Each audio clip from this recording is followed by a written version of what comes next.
өргөмэн үзүүлж байна.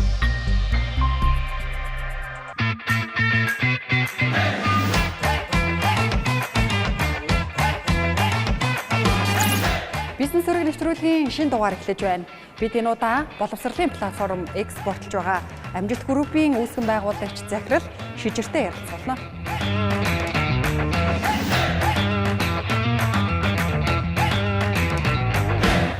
За урилга хүлээн авч ярилцсан баярлалаа.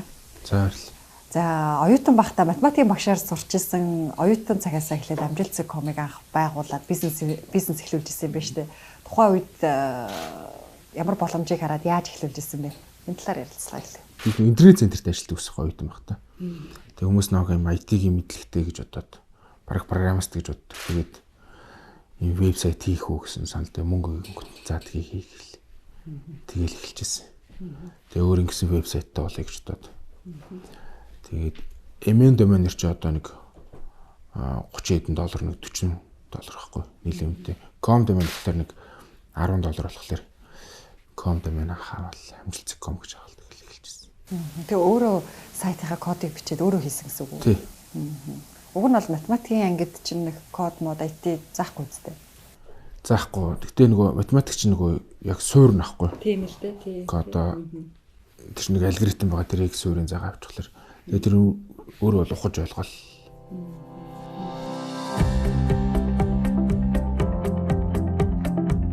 Хойд Амжилт.com чинь их дуу явуулж ирснийг санаад байна те. Айгүй бас хурдан гарч ирж ирсэн шүү дээ.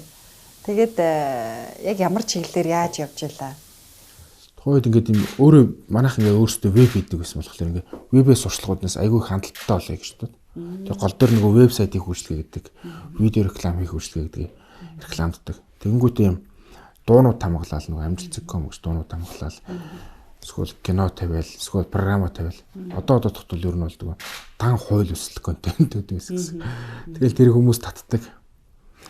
Тухайд нөгөө нэг тийм хүмүүс Google дээр л хайгаал олоод авчихгүй яг нэг манай сайтаас орж татдаг тийм интернет хэрэглээ бас муугаас болоод манай сайт их хот болчихсон л. Одоо бол таныг ч сая Shark Tank нэвтрүүлгээс хамгийн өндөр хөрөнгө оруулалт буюу 1 тэрбум төгрөгийн хөрөнгө оруулалт татсан Шижир гэл нэлээд сайн мэдээд байна.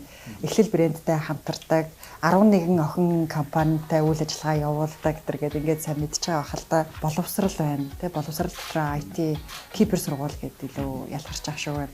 Програм бэлдэж шин тэ Амжилт.com-оор юу аль нь яг үндсэн мэрэгсэн одоо гол ашгаа өгдөг гэх юм уу те гол үйл ажиллагаа нь болсон компани юм бэ? Яг мэдээллийн технологийн суурьтай боловсролын компани гэж хэлж байна. Одоо манай програм нь болохоор сургууль зориулсан програм хөгжүүлдэг. За Google Tank нь болохоор бас юм зүгээр юм entertainment биш баг хүүхд багчуд бас таны мэдгүй мэдлэг болгох.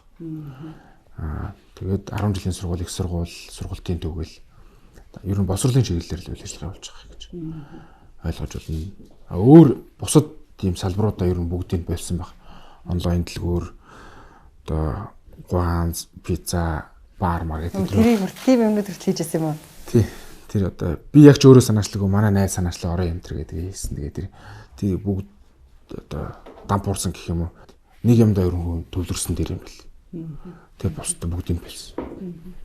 Вебсайт хийж хөгжүүлж байгаа л тэгэл одоо мэргэжлийн программист бэлддэг боловсролын салбар руу орсон гэсэн үг үү? Тийм, веб хийж байгаад видео реклам хийдэг болоод тэг хүн хурж дутгаж байгаа юм чи тэр угаасаа программист зөөхөн графикч зөөхөн байсан болохоор тэднийгээ бэлдэх зорилготой.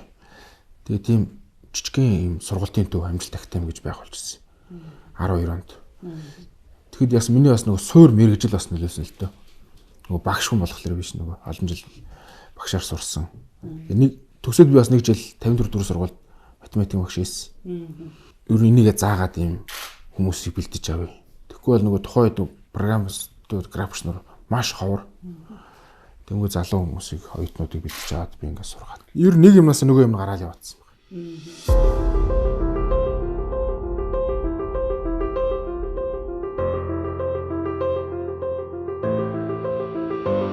1.5 жилээр төгсөж байгаа сургалтанд нь одоо өөр мэргэжлийнхэн байх уу, бакалаврын дараах байх юм уу? Ер нь ямар хүмүүс илүү сонгож сурч байгаа хандлагатай байна? Төрөл бүрийн насны хүмүүс гэдэг байгаа. Ихэвчлэн ер нь бол сургуульдаа сурцсан мөртлөө яг нөгөө мэдлэгийг эзэмшиж чадаагүй, яг ингээ ажил дээр ажиллах чадваргүй. Эсвэл одоо өөр салбараас IT руу орж байгаа тийм хүмүүс байдаг. Сүүлийн үед бас юу их нэмэгдээд байгаа. Нас улмал залуу болоод байгаа. Одоо бүр 10 жилийнхэн хүртэл ороод ирчихсэн. Бараг сурагчид юу яаж ийнэ үгүй юу? Бакалавр дээд сургуультай сурахаасаа өмнө танай богино хугацааны сургалтанд суугаад хичээлийнхаа хажуугаар ажил хийхээр тэгж сурж байгаа тохиолдол байна уу? Байна. Бүр одоо нэг зах зээл бүр илүү их нээлттэй болоод нөгөө юм.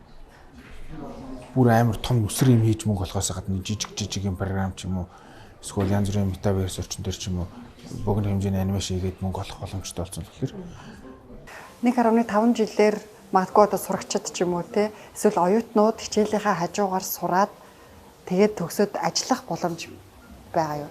Тэр сургалтыг төгснөөр бүрэн боломжтой. Одоо хичээнгүй оюутнууд нь бол ингээд сурж байгаа хувцастай шууд дадлага хийгээд ажиллаа явчих болж байгаа. Бүр цалинтай дадлага идэх тийм оюутнууд бол маш их байна. Танай дээр өөрсдийн одоо эхлэл брэнд дээр ажиллах, анимашн дээр ажиллах, одоо энэ боловсролын програм дээр нь ажиллах боломжууд бас их байт юм ба шүү дээ. Тэрэнд гар бие оролцож, практика тэрэн дээрээ хийн гэдэг нь бас их давуу тал болж байна уу? Тий, манайх ч нөгөө өөрсдөө ер нь бол анх юм сургууль байгуулах гэж сургууль байгуулаагүй. Тэр хүний нөөцийг бэлдэх гэж сургууль явуулсан. Програма тэр сургуулиудад хэрэглүүлж одоо туршиж хөгжүүлэх гэж явуулсан гэхэлэр аль болох тийм хүмүүсийн чанартай сургаал ажилд авах тийм зорилготой. Сургалтаасаа ингээд ашиг олчж байгаа бас тэрс хүний нөөцөөс ингэж авч ажиллуулж одоо бүтээгдэхүүнээ гаргаж тэгээд ер нь Монголд ер нь олон улсад гаргасан. Тим тактикаар ажилладаг. Ер нь бол эрчимтэй нэмэгдэж байгаа. Гэтэ энэ өөрөө IT graphic design болохоор нэг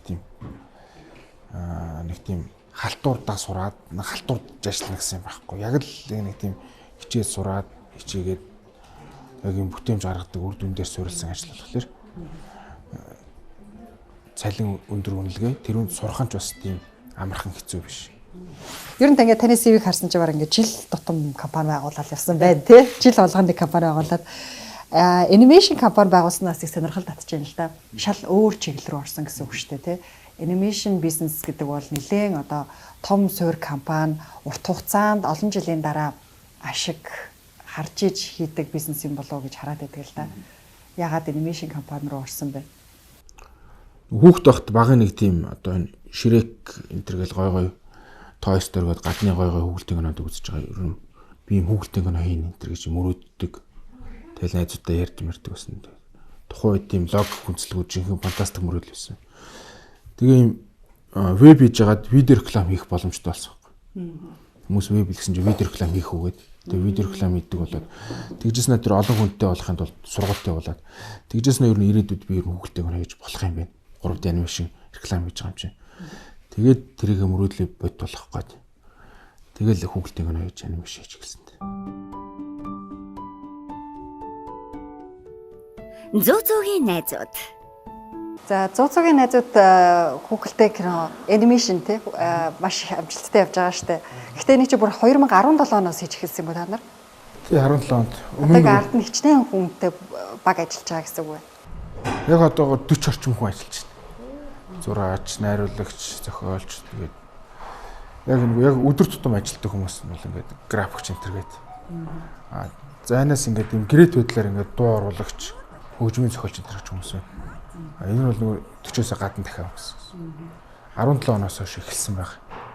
Тэгээ 19 онд анхны гараад одоо бол 30 анги гарсан байгаа. Энэ жилдээ бол 100 анги хийн гэсэн зорилго тавьж байна. 2 жил тасралтгүй хийж ихний анги гаргасан гэсэн үг үү те? Бас их ууггүй хөдөлгөөр шүү те. Нөгөө анимашн чинь нөгөө эхлээд 3D бүтээгдэхүүн анимашн чинь эхлээд зурна, модельо хийн, тэгээ рэг хийн гэдэг нэг тийм яс зангидны энэ тэрийг хийснийхэн дараа яг анимашн рендер гэдэг юм айтдаг байна. 17 онд эхлээд тэрнээс өмнө 15-аас 17 онд бас манайх юм одоо бас Монголын анхны бүрийн хэмжээний цаг хоригын үеийн Моро гэдэг анимашн хүүхэлдэйн кино хийсэн. Тэр маань бол 100-100-аас мэдээж хавьгүй болох хийцтэй болох цагуртай болсон. Тэрийг кино театруудаар гаргаад яг ашигын хувьд бол мөнгө төгрөг олоогүй алдагдaltaй ажилласан. Гэхдээ бид нар бол маш их туршлага болж байна тест. Яаж илүү гоё үзэмжтэй хүү? Яавал урдтэй хүү? Би хүртэл одоо яаж шинэ удирдах уу гэдэг ч юм. Маш их туршлага болж байна. Яагаад эхнэр авах сонголт хийдэг юм бэ? Хайртай болохоор Хайр гэж юу юм бэ? үнэн дээр би ч гэсэн сайн ойлгодог юм уу? Хайр гэдэг чинь ямар ч ашиггүй мөртлөө тухайн үйлдэлийг дурлаж хийдэг өөр мэт тохиолдол байгаа. Нэрэ яна шүрээ. Би 100 босгож ирсэн тэр юуг бол одоо шантаршгүй байсан зүйлийг бол амар хүндэлж байна л да. Контент амар хэцүү. Яг ингээ гарч ирсний дараа зах зээл дээр яг амжилт олох юм уу? Яг зарагдах юм уу? Хүмүүс хүлээн зөвшөөрөөд үзэх юм уу гэдэг чинь айгу барьцгүй шүү дээ, тийм нэг мөрөөлөд болом шиг. Тэгэхээр тэрийг ингээд 2 жил 20 хүнийг ажилуулад тууштай хийж жагаад тэгээд 2 жилийн дараа зах зээл дээр гараад одоо ч ингээ хийгээд явж гин гэдэг чинь бол тэгээд эхнийх нь гол нь эхний кейс нь бүтлгүүцсэн бай тээ. Тэгээд нийгмээс амар их хэцүү мессежийг хүлээж авсан гэж бай. Тэгчээ дараагийнхыг эхлүүлсэн гэдэг бол бас л их төвчээр яалчгүй уухгүй занал байна л та. За тэгвэл та хүмүүст миний хэлхийг хүсдэг зүйл нэг хүч нэмэгдүүлэх хууль гэж байдаг шүү дээ, тийм. Өөрөөр хэлбэл инерц гэж физикийн хууль нь ямар нэгэн зүйлд ямар нэгэн хүч тууштай тогтсон хугацаанд нэг үйлчлэхлээр тэр хүч өөрөө өөрийгөө аваад явдаг, хөрвүүлэгддэг инерц.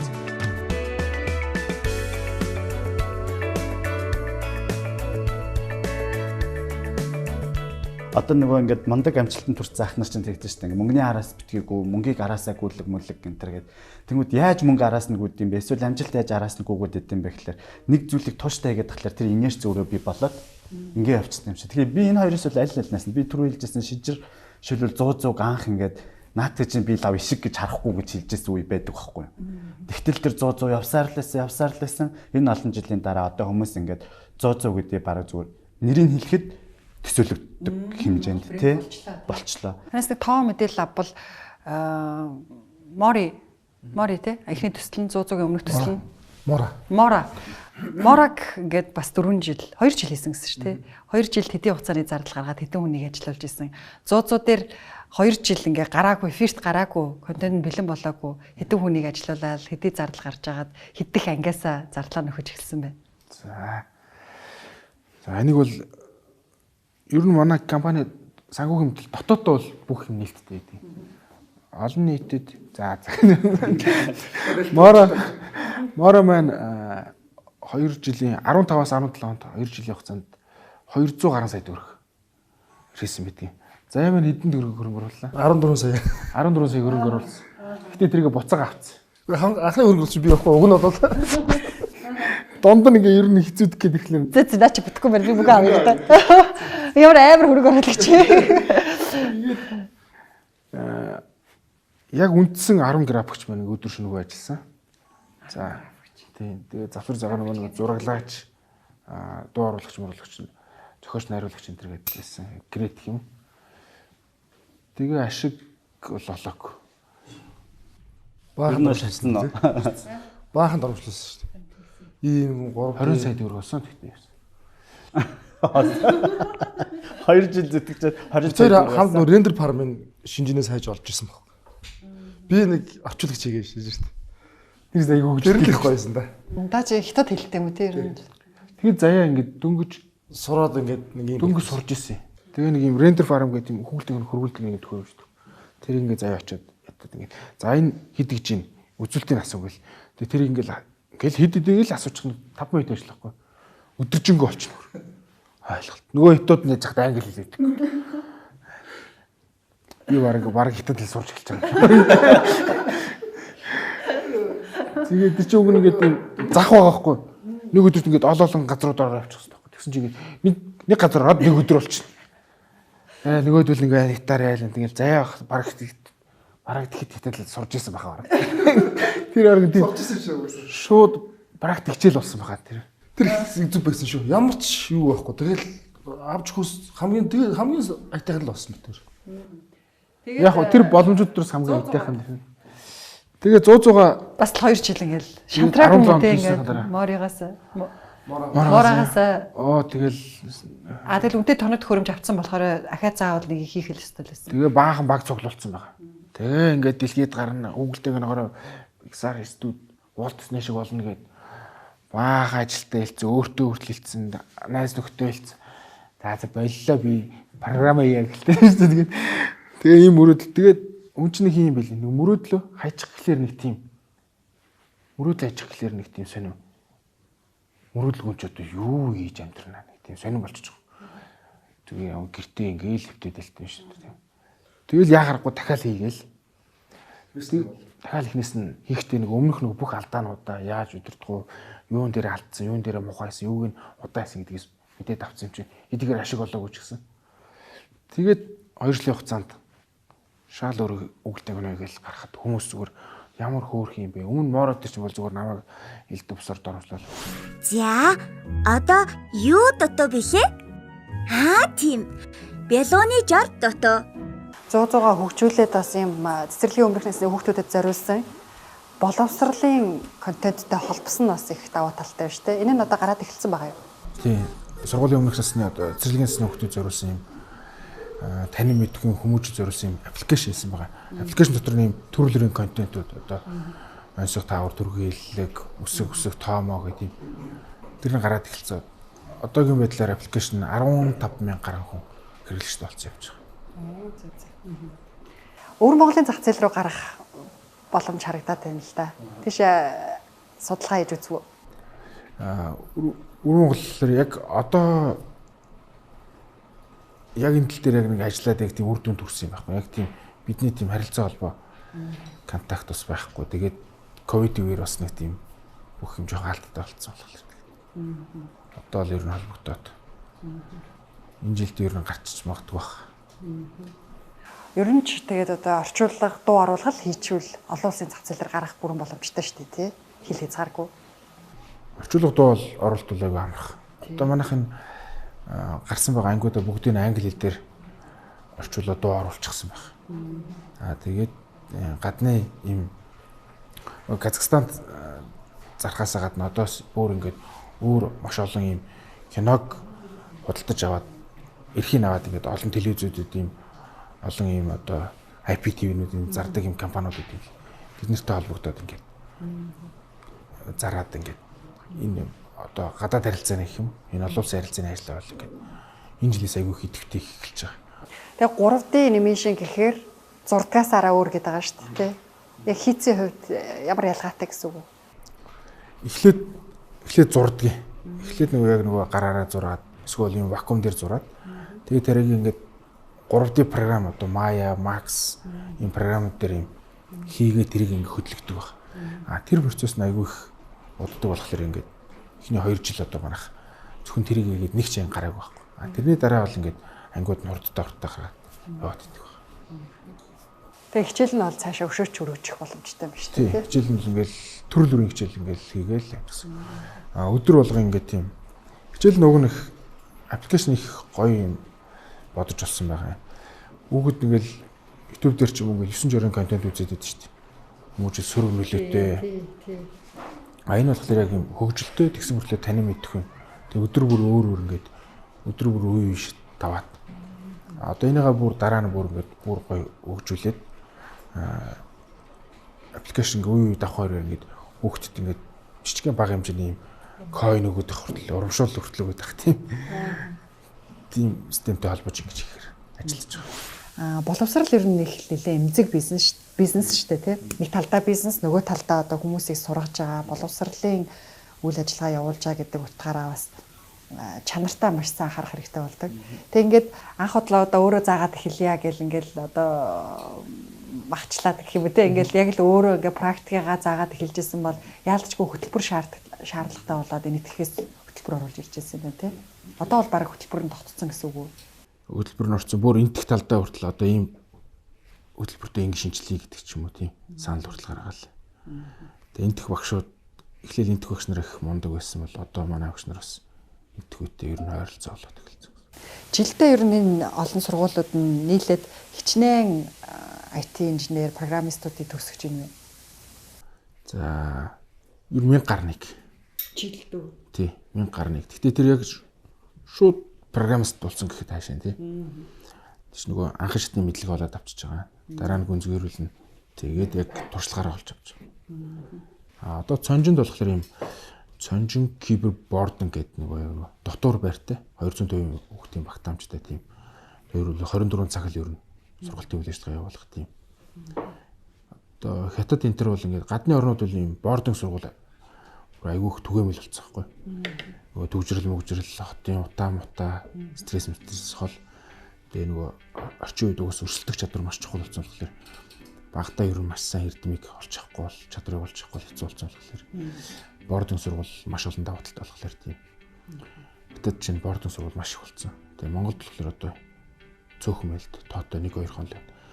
Тэгээд ирээдүй болохоор IT болохоор юм тэр өөртөө юм цонжин кибербординг гэдэг IT-ийн сургуулийн одоо энэ жилээс байгуулад одоо барилгын ажлыг эхлээд сая одоо хөрөнгө оруулалт авсан гол бүтээгдэхүүн нь бол сургуулиудад нийлүүлдэг платформ байсан шүү дээ. Энэ талаар нэрвэл энийг хэдийн хугацаанд хөгжүүлээд ямар онцлогтойгоор энэ ерөнхий боловсролын сургууль хэрэгэлдэг ERP систем болж өгсөн бэ? Одоо хүний амьдралын гол мөрөөл зорилго гэх юм уу? Боловсролын салбарт нэг юм шинжилт өөрчлөлт хийчих гэсэн нэг тийм. Яг баг ухтаа бол тэгж бодоагүй л дээ. Баг ухтаа нэг тийм онц урдаг юм бүтээе гэж боддог гэсэн. Тэгээ тэр нь одоо ингээд яг том болох хэрэг юм уу? Ийм програмчлал болж өөрөө сургуулийг тэр чигт өдөртөг програм болгоод тэгээ өөрсдийнх нь сургуулиуд дээр өдөр ингээд тийм одоо яаж хөгжүүлэх гэдэг фидбек буюу одоо санал шүүмжийг аваад эргэх холбоог нь аваад тэгээд ийм ингэж хөгжүүлээд тасралтгүй л ингээд хөгжүүл яваад байдаг байна. Тэгээд өнгөрсөн жил Shark Tank-т ороод тэгээд нэг төвшин Shark ч одоо нэг 30 минут процесс өнгөрөө явчихсан шүү. Тэгэхэд одоо манад ингээд итгээд тэгээд 1 тэрбум хөрөнгө оруулалт хийсэн байна. Тэгээд тэр програмаа өшөө илүү хөгжүүлээд одоо энэ жил болохоор 8 сард ийм 3 дахь вершн гарч байгаа. Тэр нь болохоор бүр илүү уян хатан маш одоо сургалтын төв, эмсүүд, их сургууль гэл цэцэрлэг гээд бүх байгууллагууд ингээд ашиглах юм боломжтой. Өөрсдийнх нь нөхцөлтөө ингээд тохируулан ашиглах боломжтой тийм програм. Тэгээ энэ програмтай болохоор ингээд энэ олон сургуулийг удирдахад ер нь хялбар бол авчиж байгаа. Ер нь програм буу ч юм уу Excel-ээр ч юм уу одоо Үйл ажиллагаагаа л хянаж байгаа програм гэсэн үг үү? Одоо илүү нарийнда ямар програм юм бэ? Үйл ажиллагаа хянана. Бас дээрэс нь тэн дээр сургалт явуулж болно. LMS буюу одоо онлайнаар хичээлээ үзэж, онлайнаар тестээ бүгэлж, шалгалтаа өгж, гэрийн даалгавраа үзэж одоо тийх боломжтой гэсэн үг. Эцэг их нь бас тэрийг нэгээд манай хөхөд оцорсон байна уу, талсан байна, ямар хоол идсэн байна гэдэг ч юм уу. Шалгалтын дээр тавсан гэрийн даалгавраа хийсэн үү бүх мэдээллийг авах боломжтой тийм. Сургуулийн зориулсан одоо багш нар, эцэг их, сургалтын менежер, сургуулийн захирал бүх төвшин зохирсон юм. Одоо 100 гаруй сургуулиудад хэрэглэгдэж байгаа гэсэн шүү дээ. Яг өөрсдийн дотоодын бүтээгдэхүүн шүү дээ. Энэ ч одоо өөрсдөө хөгжүүлсэн. Яг Монголын одоо 10 жилийн сургууль, их сургууль, тэгээд эмсүүд, сургалтын төв, хөдөөний сургууль, хотын сургууль гэж бүх сургуулиуд ихэнх сургуулиуд ашиглаж байна. Гэтэ энэ болохоор яг ингээд хүмүүст ингээд санал тавиад ийм шүү гэсэн байдлаар ашиглаж байгаа. Хүмүүс ингээд ийм нэгдсэн төрөөс журам гаргаад хүчээр хэрэглэж байгаа юм шиг. Яг чөлөө зах зээлийн явдлаар хүний сонголтоор. Тэгээ энийгээ програмаа одоо 3.0 гарсныхаа дараа энэ жилээс эхлээд 9 сараас ингээд Станы орнуудад зарах. Стан буюу одоо Казахстан, Узбекистан орнуудад зарахаар ажиллаад одоо манай Казахстанд бүр манай салбар байгуулагдаад эхэлсэн явж байгаа. Нэг тэрбум төгрөгийн хөрөнгө оруулалт авснаасаа хойш одоо яг төлөвлөжсэн ажлуудаа хийсэн үү, хэрхэн тэлсэн бэ? Хэр хөгжүүлэлт хийсэн бэ? Маш хөгжүүлсэн байгаа. Тэр чинь одоо нөгөө орлого ороод тэрийг хийх шүү. Шууд л тэндээ бүр анхаарах боломжтой болж байгаа. Тэгээ гадны зах зээл рүү судалгаа хийгээд эхэлсэн үү те? Тийм. Тэгээ чинь програм авч чинь одоо Монгол зарсан одоо энэ өөр орнд дахиад зарсан чинь нөгөө биднээс дахиж зардал гарахгүй нэг тийм гоё давуу талтай байдаг. Одоо сургууль байгуулах юм бол нэг сургууль байгууллаа. Дахиад сургууль байгуулах нь дахиад байр компьютер ширээ сандлыг баахан хөрөнгө оруулалт хэрэгтэй шүү дээ. IT-ийн зүйл болон анимашн болохоор одоо Google Тэнгэрийг Казахстан зархад дахиж биднэрт мөнгө хэрэггүй гэсэн. Хөрөнгө оруулах шаардлагагүй. Google Тэнгэрийг л явуулчих. Орчуулахын Казахстанаар орчуулахыг бол ингээд тийм нэг өдрийн дотор л хийж байгаа. Одоо бол тэнд салбараар нээчээд судалгааны түвшиндээ явж гин гэсэн үг үү? Тэнд одоо нээчихсэн манайш нөгөө эхлэл компанитай хамтарч ажилладаг. Эхлэл компани тодорхой хувийг эзэмшдэг байхгүй. Эхлэлийн бүтээгдэхүүнийг тэнд зарж байгаа.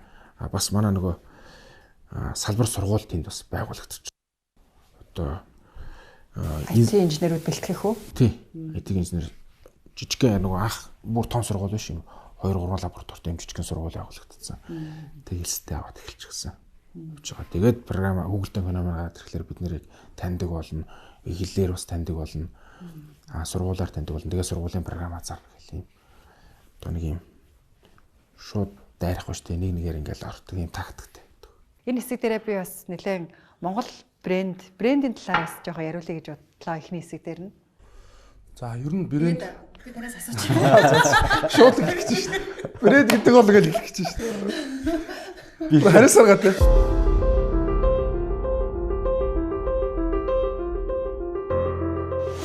За эхлэл брендийг нэлээд гарч ирсэн цагаас л их шүүмжлэлт агуулсан тийм ээ. Яг Монгол брэнд мөн үү? Монгол брэнд гэхээр яг ямар өөрсдийн хөгжүүлэлт, ямар үн цэнийг оруулсан юм бэ? Монгол брэнд гэж юу хэлдэг юм бэ гэдэг дээр нэлээд шүүмжлэлт агуулсан л да. Гэтэ магадгүй бас брендийн тухай ойлголт бага байсныг ч байж болохыг. Заавал Монгол брэнд гэхээр Монголд үйлдвэрлэх, бүгдийг үйлдвэрлэх мэдээж албагүй.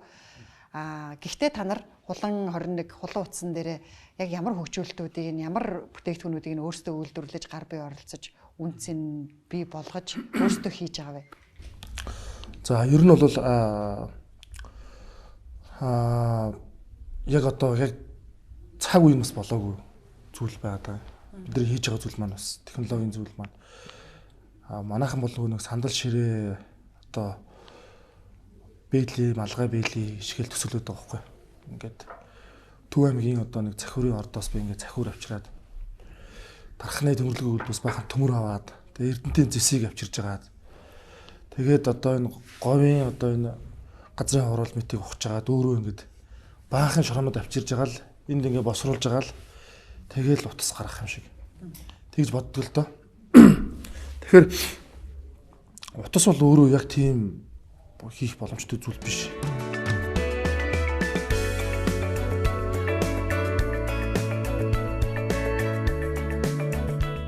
iPhone-ыг бол жишээ нь одоо Foxconn үйлдвэрлэж байна. Samsung-ыг бол одоо бүгдээрээ мэднэ Made in Vietnam гэж байгаа шүү дээ. Вьетнамд хийдэг. Тэг ингээд бодох юм бол iPhone бол хятад утас, Samsung бол Вьетнам утас болж байгаа гэдэг байхгүй. Тэр манайх бол утсан дээр бол SDK хөгжүүлэлт буюу одоо үйлдвэрлэлийн системийн хөгжүүлэлтийг бол 7 оны бүрэлдэхүүнтэй 100% хийж байгаа. Тэгээд дагалдах хэрэгслийг бол 100% хийж байгаа. Одоо 100% бүр яг хийж чадчих байгаа. Бус зүйлийг бол дүүжин Хэрэгсэлэхээр чихэж цэнэглэж одоо дан өөрсдөө хийж байгаа гэсэн үг. 100% хийж байгаа. Тэгэхдээ түүхийд бол гаднаас. Түүхийд бол дотроос авж байгаа түүхийд бараг байхгүй. Гэхдээ түүхийдээс 100% хийж байгаа. Энэ маань яагаад хийж байгаа гэхээр эдийн засгийн боломж маань нөгөө өөд юм хийснээс дагалдах хэрэгслийг эндээс түүхийдээс үйлдвэрлэх бол хамаагүй хямдхан тусч байгаа. Тэгээ ингээд л хийж чадчих. Бусад зүйлийг бол Dooji Holding, тэгээд BMM Electric, тэгээд Sky Holding гэсэн Гонконгийн 3 компанитай гэрээ байгуулад явж байгаа. Тэгээд ер нь бол цаашдаа утасны нэг жилд 3 сэр гаргаж явах гэсэн зорилготой ажиллаж байгаа. Тэгээд энэ сэрүүдээ бол бүгдийг Гонконгийн компаниудаар гүйцэтгүүлнэ гэсэн зорилготой ажиллаж байгаа. Гол нь бол бид нар яг нэг Монгол хүний хэрэгцээнд хангасан SDK customize хийх ёстой гэж үзэж байгаа. Тэгээд зөвхөн Монголын зах зээлээр биш. Ойролцоо улсууд болох одоо Мали, Казахстан гэдэг юм GDP ойролцоо улсууд руу бол анхаал хандуулж байгаа. Үйлдвэрлэлийн систем гэхээр утасны ерөнхий бүр програм функц тэр чигээр гэсэн үг үү? Тэг бүгд орно. Operation system буюу одоо үйлдвэрлэлийн систем. Тэгээ энэ бол нөгөө нэг Android гэдэг одоо Google-ийн охин компани үйлдвэрлэлийн систем. Миг л бид нар хөгжүүлэлт хийдэг гэсэн үг. Тэгээ хөгжүүлэлт хийн гэдэг маань өөрөө бол бараг л одоо софтвер хөгжүүл бараг л одоо маш хүнд зүйл. Монголд бол нэг аппликейшн хөгжүүлэлтийн компаниуд их байгаа. Үйлдвэрлэлийн систем хөгжүүлэлтийн компани бараг байхгүй шүү. Энийг бол бид нар хийж явж байгаа. Тэгэхээр шидэт захирлаас асуухад ер нь та нараас асуухад манайхан ингэж яриад байдаг шүү дээ бизнес ихэдээ ярилцахаар л ер нь ингээд дугуй бүтээсэн байхад дэлхийд дээр ингээд дугуй бүтээсэн байхад тэрийг дахиж ингэж монголчууд бол дугуй үйлдвэрлээд амжилт олохгүй. Магадгүй одоо манай Монголын онцлог давуу талаа шингээсэн бүтээгдэхүүн үйлдвэрлэж бид нар зах зээл дээр олон улсад гарна илүү амжилт олно гэж яриад байдаг ш. Тэгэхээр яагаад заавал та одоо та хоёрын хамтрагч ч тийм ээ. Яагаад заавал энэ бизнест орохор болсон юм бэ? Зах зээлийн ямар боломж харагдсан? За нэгдүгээр багын мөрөөдөл байгаа. Тийм өөр ингэсэн уцтай өөр ингэсэн кино өгүүлдэг кино сургууль. За автомашин гэх нэг багын мөрөөдөл. Хоёр тус нэг энэ өөрөө хийхэд бас бидний тийм сонирхолтой боломжтой байна. Тэгээд яг дугуйг ингэж хийдгүү гэдэг шиг бас энэ бас нэг яриа нь бас удлаасаа сонсогддог байна. Тэрийг ер нь яаж хийдгийг ер нь мэдчих хэвээр. Нэг дугуйг хийж үзэх хэрэгтэй байхгүй. Тэгтээ тэр дугуйгаа олноор бол хийхгүй. Олноор хийх юм бол одоо манай улсад ер нь боломжгүй. Эхний ээлжийн дугуйгаа одоо сая хэллээ Samsung, Apple-ийн чиг хэллээ тийм. Apple бол ингээд яг уцаа демо одоо самплыг бол өөрсдөө хийдэг. Тэрийг нэг 50-ны Foxconn гэдэг компани хятад байрладаг юм үйлдвэр нь байрладаг тийм. Хятадууд ч бас хийгээд байгаа ч 50-нууд тэр үйлдвэрийн менежмент хийдэг. Тэгээ хятад Америк болохоор яг ихний инновац гаргадаг. Тэр бид нэр эхлээд нэг дугуйгаа өөрсдөө хийх хэрэгтэй гэж. Тэгээ тэр олноор үйлдвэрлэхээ бол нөгөө энэ одоо хар ажилчдаараа өөрөөр урд өршөөр ч юм уу Индонез ч юм уу Вьетнамудаар хэлэх хэрэгтэй. Бусад Азиудаар хэлэх хэрэгтэй. Бид нэр харин цаад инновацийг мэддэг, брендийг мэддэг, маш олон программистууд мэддэг, маш олон инженерүүдтэй тэгээд энэ сошиал орчинд маш сайн маркетинг хийдэг мэддэг. Тэнгүүт энэ экосистемийг хөгжүүлэхээр яхахгүй сайн сургуультай байгуулж байгаа. Давхар бас сургуулийнхаа хөгжлийг утасныхаа хөгжилтэй уйжаа гэсэн үг үү те? Тий нэг бөөснөр гаш сургуулаад ирээд. Явсараа сургууль руу очиод олцчихдаг. Яхаар багш болохоор ч биш ер нь л бол ингээд юм явж ин ч нөгөө роботууд хийхгүй машинууд хийхгүй байхгүй. Хүмүүс дотроо энэ яг гол юм инновац шаардсан юм оюуны шаардсан юмуд бол хятадаар хэлэхгүй шүү дээ. Бид нар өөрсдөө хийх байхгүй. Бид нар өөрсдөө олон нийтэд маркетинг хийх, PR хийх, програм хангамж, дизайн эднийг бол бид нар өөрсдөө хийх хэрэгтэй болж байгаа. Америкуудад ингээд бүх юм одоо Microsoft чинь ингээд програма хятад энэтхүү дээр хэлдэг байхгүй. Гэхдээ яг юм үндсэн core системүүд болохоор ингээд юм Америкчууд өөрсдөө хийдэг. Энэтхүү дээр хэлэхлээр ингээд юм програм дотор хүртэл юм хар ажил байна. Ингээл юм шивж байгаа юм шиг, уулан шивж байгаа юм шиг тийм код. Тэднэрийг болохоор юм энэтхүү дээр хэлдэг. Тэгэхээр бид нар яг үндсэн системээ, үндсэн инновац бид нар өөрсдөө хийхэд бол яхаарахгүй бид нар одоо суулт бол яхаарахгүй юм мэдхтэй болсон чадварлаг хүмүүстнүүд байхгүй. Гэхдээ нэг давуу тал нь байна. Залуучууд байна. Тэгээ бид нар угаасаа юм монголчууд ч угаасаа потенциал өндөртэй шүү дээ. Тэгээ яагаад ийм богино хугацаанд хурдан ийм IT тэгээ хурдан яагаад хэл сурдیں۔ Хурдан маркетинг хэл сурж байгаа. Сошиал бол бүгд хэрэглээс сошиал маркетинг бол манайх бол хэрэглээгээр хүн амаараа харьцуулах юм нэгтчих шүү дээ.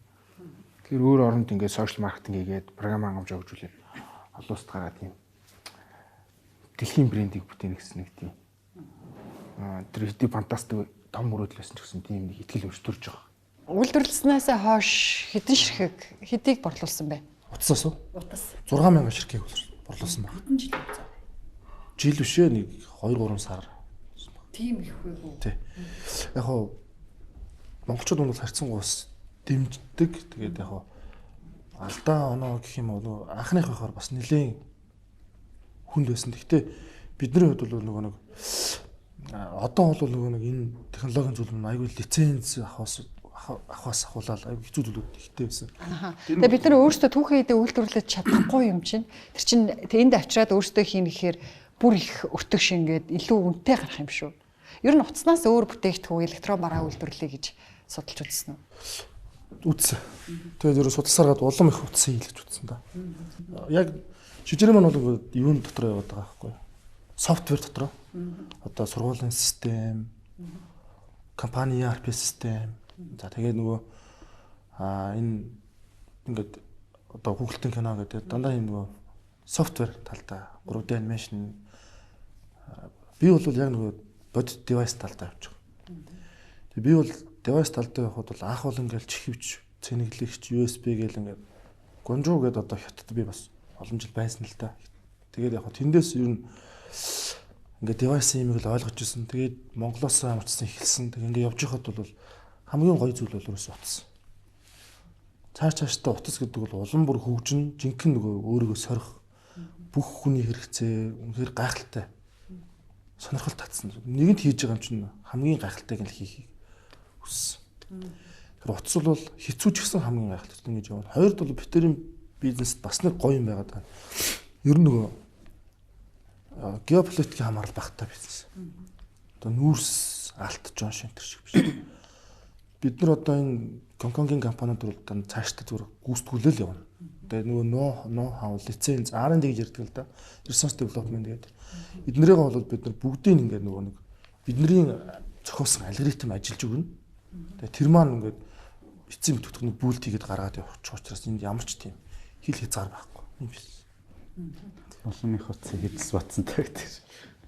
Танаас асуухад та бас бизнесийн чиглэлийн консалтинг зөвлөх үйлчлэгээ үзүүлдэг хүн манай Монгол хэрэглэгчийн зан төлөвч их онцлог их өөр штэ тий. Одоо нөө зарим бүр энэтхэгт ингээд амжилтгүй байсан сургууль манай Монголд ингээд амжилттай ашигтай улам мөрөгжин тэлээд байна. British School лөө. Тэ би одоо жишээг сайн мэдэхгүй ямар ч байсан тийм жишээ байдаг. Брендийн дэлгүүрүүд байна.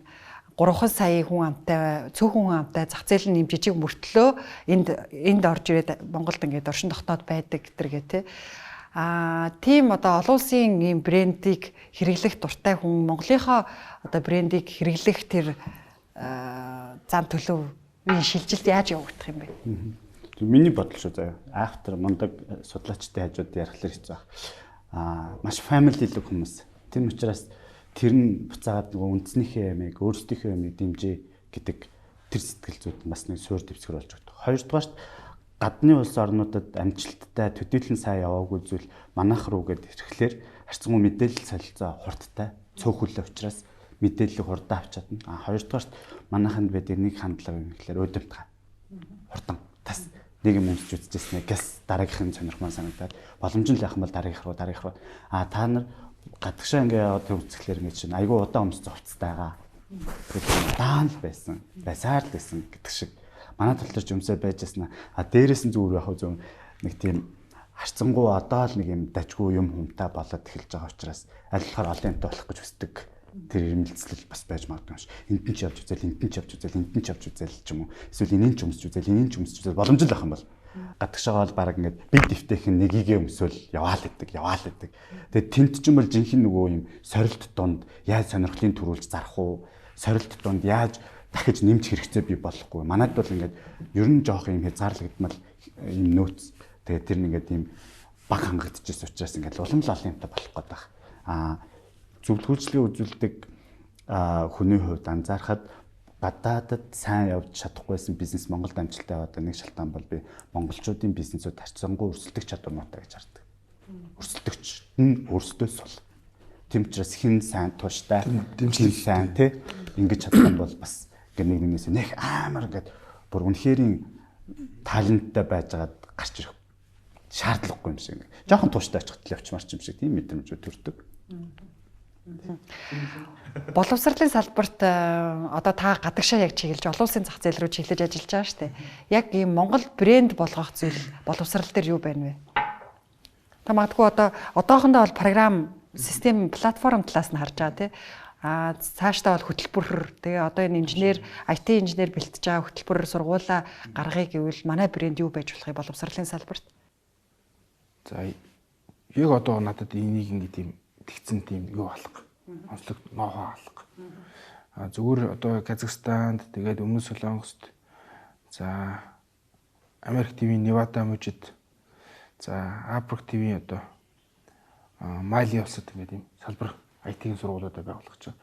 Гэтэ тэнд болохоор зүгээр л IT програмчлалын юм практикаар заана бас дээрээс нь онлайн сургалттай интернет гэсэн юм олон юмнуудтай өөрсдийн девайс дээрээ заана гэдэг л тийм давуу талууд байгаа. Түүнээс тэнд нэг тийм Монголын үндэсний нэг тийм онцлог шинж бол байхгүй байна. Онцлог давуу талаа брэндтэй шингээж болно шүү дээ тийм ээ. Бидний илүү хамгийн сайн чаддаг зүйл боловсролын салбарт ч юм уу. Яг бид нөгөө имийг маш хурдан юм системтэй байсан замбрааг байсан ч маш хурдан тийм сурчдаг. нэг тийм Хин сурдаг. Бид нар монголчууд байна. Өөрсдөө тэгэж одоо хөөргөг яг үннээс яг тийм гэж одоо маш олон шавнартай юм шүү дээ. Тэгэхэд маш хурдан сурчдаг байгаа. Тэгээд юмыг нэг шууд үр дүнгийн практикаар хэрэглэх гээд шууд л чадна болно гэж явждаг. Тэр усуудын сэтгэхүй бас менталитет нь өөр болохоор шууд энэ дээр тулах нь бас хэцүү баг. Тэгэхээр ямар ч зүйл эхлээд юм IT-га зааж агаад тэгээ явандаа энэ анимашн ингээ олон орнуудад гаргаад тах юм бол харин манай улсыг таньдаг, манай улсын соёлыг одоо манай хүүхдийн өнүүд ингээ дээл өмссөн байгаа байхгүй. Тэнгүүт өөр ингээ гадныхаа үзэл энэ хэдэд хүүхдийн өнөө юу гэж. Үгүй Монгол гээд тэгэл энэ гэр мэр гарч ирээл тэнгүүт арай өөр болол тэгээ тэр нэг харилцаа тэр хандлага нь за тэгэл нөгөө тэр жижигхэн зан хөлүүд нь өөр болоод тэр тэрнгээр харин манай улсаа сурчлах там байдлаад ер нь манай улсыг ингээд одоо гадагшаа ингээд сурчлахад явахад нэг юм сул тал байдаг. Манай улсыг тийм муугаарч санаарч мэдхгүй байхад гана аюу хэцүү байдаг. Манай улсыг мэдхгүй болохоор чи би ч нөгөө компани ярихлаар чи аюу хэцүү тэгээд ямар өөрийг ямар Америкийн компани гэж хэцүү, Хятадын компани гэвэл бас судлаа олж байгаа. Тэгээ өөрийгөө орлуулсан жуулчих гээд тэгээ Монгол гээд явахад бол манай улсыг бас сайн сурчлах хэрэгтэй байсан. Гэтэ тэр анимашн маань бас нөлөөлнө, программаас нөлөөлнө. Одоо ингээд Казахстан дөнгөж ингээд эхний сургуулаа байгуулад ингээд анхны эстэй аваад ингээд явж байгаа байхгүй. Хоёр юм лаборатори байгаа IT-ийн сургууль. Тэнгүүтээ мэдээж нэг энд нэг ашиглаж ирсэн нөгөө баахан нөгөө аргачлалууд байгаа шүү дээ. Сургуулийг маш амархан удирдах програм нь байна. Хичээлээ үзсний дараа ч гэсэн онлайнаас гэрээсээ үзэх тийм онлайн платформ нь байна. За тэгээд хичээл манай сургалтанд суух юм бол одоо манай одоо таблет, манай одоо гар утсын энэ биелүүлэх, тэрийг хэрэглэх. За тэгээд Google-тэй гэнэгаа бас Казахстан гаргачих хэлээр бас манайхыг таних. Ер нь ингээл ажлыг сонсохоор тэрийг хийчихсэн байна, энийг хийсэн байна, энийг байгуулсан байна, жил тутам тэгээ компани байгуулсан байна ингээд аюу тасралтгүй урагшлаад өсөөд явсан л байна л та. Гэхдээ энэ амжилтыг гаргах бол тийм амархан биш те. Хэр их ажиллав, хэр алдав, амархан байсан уу? Энэ хугацаанд бизнес их чинь өөрөө яг ингээд цоо шин юм ихлээр ингээд тийм өмнө хийж байгаа юм ихлээр хүн асар их тийм энерги хүч одоо оюун бодол хэрэгтэй их стресстэй. Нэг юм давтаж их нь арай бага стресстэй гэх юм. Тэр нөгөө дадал зуршилсан болохоор амар байдаг. Тэгээд нэг юм давтаа гэж утсан бол арай залуу гэх юм уу. Хөгшрөөгөө. Арай ирчвчтэй явах гэсэн байна. Их одоо арай илүү гаднах байдлаас арай хөгшрөөгөө гэх юм уу. Тэгэхгүй тэгээд тогтмол юм аяхгүй байнгын л одоо илүү их шуналтай гэх юм илүү их том амбицтай гэх юм асааратай болохоор ингээд юм тэрэндээ зүтгэе байнгын тасралтгүй чийсэн слоод маш их одоо ядарсан да. Шинэ мих болгонд л ер нь ингээ зураг харахад нэг жилээр ч юм уу те айгүй богино хугацаанд хурд өгшрөөд байгаа юм шиг. Одоо нөгөө маш их ядарсны төлөөс нь одоо тэр юм уу. Гэтэ тэр нөгөө тэр амжилтыг гаргаад эндээсээ авч байгаа уран зураг ирч хүч капнос гоё юм да. Ийм байгаад идэв шүү дээ. Насны одоо нэг сэтгэл зүй өөрчлөгдөж идэг те. Тэгээд магадгүй та нар 20 хэд настайдаа бизнес эхлүүлж исэн бол одоо 30 эдтэй бах те. 30 эдтэй бизнесийг харах, хийх, авч явах өнцөг сэтгэл зүй шал өөр болсон баг. Тэгээд одоо магадгүй үнэт зүйл нийгэмд оруулж байгаа хувь нэмэрч гэдэг юм үү те. Араа өөрөөр хардаг гэсэн баг. Анх магадгүй санхүүгийн хэрэгцээгээ хангах гэж эхэлж исэн ч байж болох те. Энэ өөрчлөлт яаж анзаарэгддэг вэ? Бүр анх эхлүүлсэн бизнесийг бол бүр 10 жилдээ ундаад сүү зарж ирсэн юм байна. Дараа нь яг ингээд юм. Юу хийж илээ? Ундаа зарсан 14-р ангидаа тэгээл сони яг ингэ сайн зодод шин. Тэгээ сүү зарсан юм уу да. Бараг 10 төгслөө бараг сүү зарсан баг шүү. Тэгээд тэрнээс хойшоо юм IT руу ороод оюутнаас оюутан байхдаа IT руу ороод тэрнээс хойшоо гээд тасралтгүй явсан. Анх бол ингээд тийм би биологийн тийм амар их хүчтэй. Одоо ингээд бараг л 7 хоног ингээд тийм унтахгүй шахав. Өдөрт нэг 2 цаг дуг хийгээл зэрэгэл тэг амар ч хүчтэй ер нь л юу бүх юм боломжтой гэж хардаг. Тэгэл тэрийг юм ашигын тооцоолол санхүүгийн тооцоолол одоо хүний нөөц одоо зах зээлийн тэрх судлахгүй зүгээр л шууд хийгээл болчихно. Халаад өгөйгээл дайрдаг. Тэгээ баг унтахгүй шахав тийм амар ч хүчтэй байдаг гэсэн бол одоо ингээ 20 гараад ирэхлээр бас ингээд арай л туршлагач болоод өмнө бол ганцаараа л бүхнийг хийнэ гэсэн. Одоо 20 гараад ирэхлээр хүмүүстэй хамтрах нь зөв юм байна. Хамтарч байгаа хүмүүсээ бас хүндлэх нь зөв юм байна. Харилцаа ашигтай байх хэрэгтэй юм байна. За одоо ингээд 30 гараад ирэхлээр ингээд тийм одоо би ингээд 35 таа байхгүй. За яа ч 34 тий. 99 36 тий. 34 гэсэн шүү дээ. Би болохоор одоо ингээд шууд юм бүр ингээд бизнесээр гад нэг тийм хөгшин мөрөөч нөгөө ингээд наадмаар сойгог байсан ч нөгөө наадмаараас ойгоод байдаг шүү дээ. Тэгээд өөрөө ирэхгүй би ингээд тийм бизнесийн дадал зуршил болсон. Тэгэл нэг бодол шинэ санаа, шинэ инновац юм эсвэл яаж хөгжүүлэх юм бэ? Тэгэхээр хүний нөөцийг сагуудыг нь маркетинг гэж шууд харагдаал. Тэгэл тэрийгэ төлөвлөл. Маркетинг зарагтыг нь баг 6 гал ороод ирж байна. Тэрийгэ төлөвлөл бичүүлэл гаргангууд албаны дарганы захирлуудаараа бичүүлэнгүүт тэр нь тийм алдаатай нэгэл. Тэр ингээл өөрөө ирэхгүй ингээд тийм шууд өмнө нөгөө Челси юм ярьж байгаа юм шиг л тэгж харддаг тийм. Нөө брэнд бол гэдэг шиг. Өөр алгоритм брэнд гэдэг урагшаа болдог шүү. Тэгээ бас нөгөө хитрхи бас нэг юмнаас ус айдаг болсон баг. Хитрхи эндээ нэг Монголдоо ингэж байцааргаад хөгшрөөд одоо энэ дараагийн жинзи дараагийн альбаа үед ингээд идэгдчих үедээ олон улсад гарахгүй байх үедээ тийм айцтай байдаг учраас өшөөл хордон байхгүй бол яхахгүй хүн хөгшрөөр дөрөөд тийм 40-д би арай өөр болцсон байх бах тийм. Тэгэхээр одоо энэ ирч хүчтэй байгаа дээрээ бүх улсыг эзлэхэ байх гэдэг ямар ч гэсэн нэг боломжтой улсуудыг эзлээд авъя та гэсэн. Одоо магадгүй баг хичээл орж явахдаа авж байгаа кейс жишээ хүртэл өөрчлөгддөг. Юу юм? Тийм баг тийм. Жохон зориггүй болчтой мөлий. Эсрэгээрээ. Эхлээд бол ингээд гарч ирчээл ярьж дуусаад та аллаа да урлаа да гэж бодогддаг. Тэгээ гарч ирснээр дараа нь мэдээж ингээд нөгөө нас ахаад ирэхлээр илүү судлах модлах гэдэг ингээд ирэхлээр илүү их таньж мэдээд ирэхлээр илүү тэр чинь арай чудлаач байсан юм шиг те эсвэл арай буруу байсан юм шиг эсвэл дан ганц ингэж бодох ёсгүй юм шиг те ингээд бодоод эхлэхлээр жоохон зориг муутай ингээд шууд хүчтэй эмоцтой хэлж чадхал болчдөг. Яг байгууллага удирдах явах ч гэдэг юм уу ингээд харахаар хүн минийх шүү. Энэ хоёр бол бүр тасралтгүй ингээд тэлээд бүр юм. Би ч нэг учиргүй янз бүрийн эзэлж мэдлэх сонирхолгүй. Анхнаасаа ч тийм байгаа. Анхнаасаа зүгээр л ажилтай л байхыг хүсэжсэн тийм үү. Улсуудын дэлгэрээс л явчихлаа. Тэгсэн чинь яг одоо зүгээр байгууллага дээр байж байгаа миний ихний мэдрэмж бол анхлаад бол стил нөгөө тэнцгийн тулд байсан бол одоо илүү хүмүүст мэдлэг өгөх, туршлага өгөх гэдэг ийм хэлбэр лөө анхлаад бол хүмүүсийг зөвхөн цалингийн л тасчихгүй байсан бол одоо илүү тэдний карьерийг дэмжиж эхлэгдсэн ч гэдэг юм уу. Тийм бодолтой болж эхэлсэн. Хамтрахын хувьд яг ижлэх юм байлээ. Эхлээд бүгдээр өөрөө л авах гэдэг мэдрэмжтэйсэн бол одоо ер нь жоохон хуваа тэгээд хамт шаналаад хамт зовоод байх бас нэг хантай байх сайхан юм байна гэдэг тийм мэдрэмжүүд рүү орж эхэлсэн юм байна. Одоо бол эсвэл гэд нэг юм тодорхой нэг юм өвөлдөж гимсэн гэдэг мэдрэмж рүү орж эхэлж байгаа. Жишээ нь сургалтын эсвэл зөвлөх үйлчилгээний салбар дээр. Одоо сүүлийн үед би хэлэл Facebook дээр бичээл хүмүүсийн ад болол шилбэл хэдүүлээ ингээд хуучин үе бол шинэ үеийг хүлээн зөвшөөрдөг. Дараагийн үеийг хүлээн зөвшөөрдөг жишээлбэл тийм өв хэдүүлээ бий болгоё. Би 50-аад оны хуучлаараа 60-аад оны хуучлаараа 70-аад оны хуучлаараа 80-аад оны хуучлаараа хэдүүлвэл эвгүй гэж бичсэн. Тэгээ яг орж ирж хэрүүлж байгаа 50 60 70 80-аад оныхаа.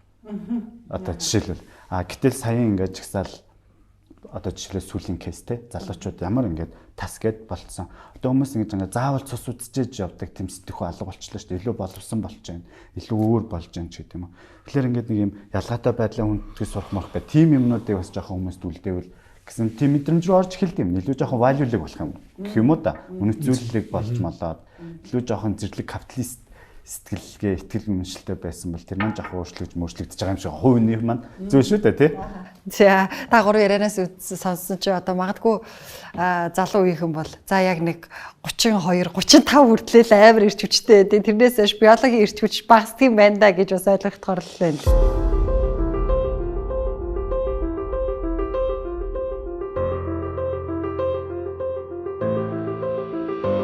Одоо бол дэлхийд гарах бүтээгдэхүүн бол боловсролын платформ нь шүү дээ тийм ээ. Энэ бол бүр гараад эхэлж байгаа учраас одоо ихтгэлтэй байгаа. Өөр Казахстан бол тодорхой болж байгаа юм байна. Өөр ямар орнууд руу яаж гарах төлөвлөгөөтэй ажиллаж байна?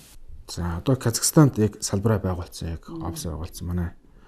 Одоо манай миний туслах байсан одоо Тавсир гээд казак залуу л да, баяуулгийнх. Тэгээд мундаг боловсролтой залуу байсан. Тэгээд одоо их нэртэйгээ бүр тэнд одоо ажиллаад офслоод бүр юм сургуулийг маань байгуулад тэгээд бүтээгдэхүүнийг зараад ингэж судалгаа хийгээд юм сошиал маркетингийн платформыг бэлдээ. Хэрэглэгчтэй цуглуулад энэ дээр ажиллаж байгаа. Бас амар мөрөн гээд залуу маань Москвад, Оросод бас салбараа байгуулад бас офис байгуулаад борлуулалтаа эхлээд. Төчнөө судалгаа хийгээд уулзалт, борлуулалтын уулзалтуудаа хийгээд явна шүү дээ. Тий. За тэгээ бүр Апрактивд бас Малигээд улс байдаг байна. 20 сая хүн амтай. Хөвчлэн ер нь нөгөө Франц хэлээр ярьдаг, Францын колони байсан. Тэнд бас хосоогоо залуу бас салбарын хүн байгуулад ингээд явж байгаа. Туркэд бас одоо энэ Бори гэдэг турк хүн манай компани $2 сая хөрөнгө оруулалт хийгээд. Одоо тэнд маш нэг эхлэлийн нэг хөрөнгө овцыг эзэмшдэг гэсэн шүү дээ. Тэг эхлэлтэй эхлэлийн бүтээгдэхүүн хөрөнгө оруулаад тэгээ тэнд бас салбарыг байгуулад ингэ. Гадаад харилцаа бол их сайн байгаа юм биш дээр нь тий. Казахстанд сая өнгөрсөн амар нэлээд улс төрийн ширүүн асуудлууд болсон үйл ажиллагаа гайгүй юу? Одоо ер нь хэвийн явж байгаа юу? Тэр яг нэг юм сони юм байна. Яг одоо нөгөө Киргизээр Бишкек дээр буугаад Бишкекээс цаашаа ингээд Казахстан руу явуулаарай хэмтгэн байхгүй. Тэгээ яг нисэх өдөр яг тэнд бослоо. Тэгээд нислэг туслагдаад тэгээд 7 хоног 10 хоногийн дараа ниссэн. Тэгээ одоо бол эдийн засгийн хэвийн сая бол нөгөө Казахстаны тэнгэ гэж нөгөө төгрөг гэсэн үг. Тэр нь жоохон унсаа одоо хуцаа гайг болоод. Одоо манайх чи энэ офс маань ингээд 4 давхар ингээд энэ 4 давхартах байгаа хүмүүстэй ингээд харьцахад хэцүү байдаг бол ингээд бүр энэ Казахстан Африкт байгаа хүмүүстэй харьцаж тэрнийг хамтарч ажиллах тэрнийг удирдахад бүр их төвхтэй. Тэнгүү тэрийг ингээ арга барилаа болох гэж одоо нэг орой болгон 10 цагт Монголын цагаар 10 цагт тэр яг нөгөө бусд хүмүүсийн нөгөө цагийн зөрүүнсэл хамгийн тохиромжтой цаг байхгүй 10 цагт юм онлайнаар хуралддаг. Тэгэл тэрийг яаж удирдах вэ? Яаж тэр нөгөө санхүүгийн төлөвлөгөө, маркетингийн төлөвлөгөө, борлуулалтын төлөвлөгөөг нь яаж гаргах вэ гэл. Тэс нэг өөр соёлтой, өөр маркетингийн Казахстан бол төлхөө, Instagram төлхөө ашигладаг бол монголчууд илүү Facebook төлхөө ашигладаг. Орос болохоор Вика төлхөө ашигладаг бол Апргийн Мали болохоор WhatsApp-ыг төлхөө ашигладаг энэ. Тэр болгонд өөр маркетингийн нэг тийм төлсөдтэй болохоор арай өөр байдлаар ажиллана. Тэгээ тэр холын хүмүүсийг яаж удирдах вэ? Бизнесийг болгонд дандаа л асуудлууд гарах юм. Тэгээ тэнд бүр асуудал нь өөрөө бараг тийм хэвийн зүйл болж өрөх гэдэг. Тэрийг шийддэг нь.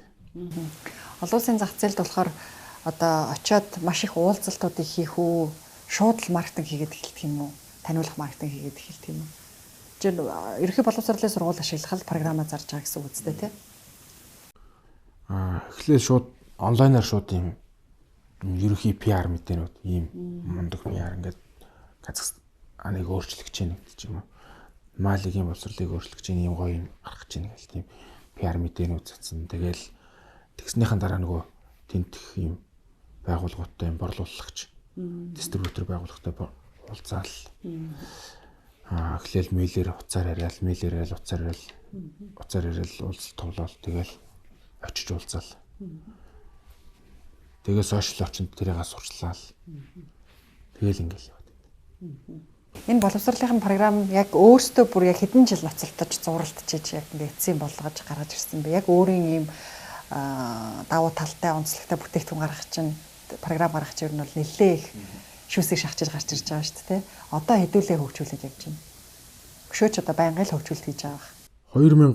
2010 онд бүр анх гэсэн юм. Анх бол багц цаг юм гэж эхлээд 15 онд нэрийн сүлээд амжилтцсан болоод тэгээд 17 онд нийлт эсэмчийн зараа авч чадаагүй. Тэгээд 19 онд дахиад шинжилж хагаад хоёр дахь хөлбөрийг гаргаад анхны борлуулалтаа хийгээд одоо анхны борлуулалтыг одоо програм ер нь маш муу байгаа шүү дээ. Тэнд одоо оюунлаг гэдэг хувийн маш сайн сургууль одоо манайд итгэж авч ирсэн гэдэг. Тэгээ одоо 8 сарын 1-нд 3 дахь хөлбөрийг гаргаж байгаа. Өөрөөр 10 хэдэн жил ингээ хөгжүүл явцсан гэсэн. Тэнд болохоор ингээ дахиад цоош нэр эхэлж бүр тгээс нь эхэлж кодо шинээр бичсэн хэд хэдэн тохиолдол байгаа байхгүй. Одоо бол ингээд манайхан яг энэ дээр хөгжүүлэлтэн дээр ажиллаж байгаа 20 яг манай дотоод компани 20 хөгжүүлэгч байна. Өөр бас нөгөө манай бас тийм туслагч байдлаар юм гүйцэтгэгч байдлаар бас нэг компаниас ажиллаж байгаа юм. Хоёр компани тэгээд нийлж ажиллаж байгаа юм. Нэг сургуульд ингээд гадны орны нэг сургууль гарна гэдэг чинь програмаа ингээд за нийлүүлээд орох эрхийг хэрэглэх юм ингээд нэгээд өгч чинь тасралтгүй хөгжүүлэлт юм баг тий бас араас нь залгаад тийм тасралтгүй хөгжүүл заавар зөвлөгөөг нөгөө ингээл өө эн чинь болохгүй энийг чадахгүй нөх бол тэрийгэ тайлбарлана. Юу яа гэм үү? Шууд програмаа худалдаж тийм үү? Түрээслээд явж гин гэсэн үг үү? Эсвэл хөгжүүлэлтийг тодорхой хугацаанд хамт яг ийм хугацаанд хийгээд явна гэсэн үг үү? Түрээслээд явж гин гэсэн үг. Одоо үнэ шийд бол жилийн 20,000 байдаг байхгүй 20,000 төгрөг. Одоо танах 100 сурагчтай хөлт бол тэгэл 100-аар хуржүүлээл жил болгон 20,000 төгрөг явж гин гэсэн. Нэг хүүхдээ 20,000. Тий. Нэг сурагч нэг эсвэл нэг гадаад зах зээлд бол энэ нүнээр харах юм. Тий. Энэ нүнээрээ гэхдээ тэр нөгөө яг 20,000 гэдэг чинь нөгөө Монгол төгрөгөөр 20,000 гэж байна шүү дээ. Гадных тэр одоо Казахстаны донгоор болох яг 20,000-тай ойролцоо тэгш тоон эдвэн тэгэнгээр болоо авчихна гэсэн.